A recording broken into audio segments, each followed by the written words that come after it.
अंगावर भगवी वस्त्र, कपाळावर भस्म आणि गळ्यात रुद्राक्षाच्या माळा, हे दोन साधू गावात शिरले आणि दारोदारी भिक्षा मागत फिरू लागले. मात्र या गावानं या साधूंचं स्वागत कसं केलं ते जरूर पहा.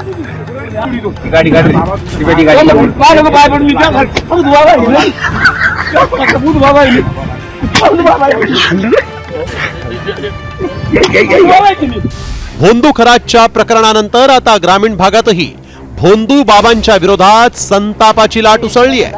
दुःख निवारण आणि समस्या सोडवण्याचं आमिष दाखवून महिलांना लुटणारी ही भोंदूंची टोळी 2 महिन्यांपूर्वी गावात शिरली होती. पाईट सावंतवाडी परिसरात एका महिलेकडून या भोंदूंनी तब्बल 5,000 रुपये उकळले आणि त्यानंतर पसार झालेली ही टोळी 2 महिन्यांनी पुन्हा त्याच गावात आली. मात्र गावात हे भोंदू पुन्हा आल्याचं कळताच नागरिकांनी त्यांचा पाठलाग केला आणि आजोबांनी थेट काठीनच या भोंदूंनाच प्रसाद दिला.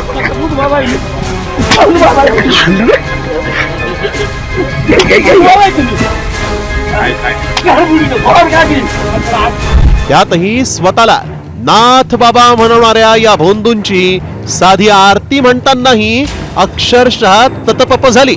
आरती काय येत नाही देवाची तुला? आमची शाळा झाली सगळे बघताना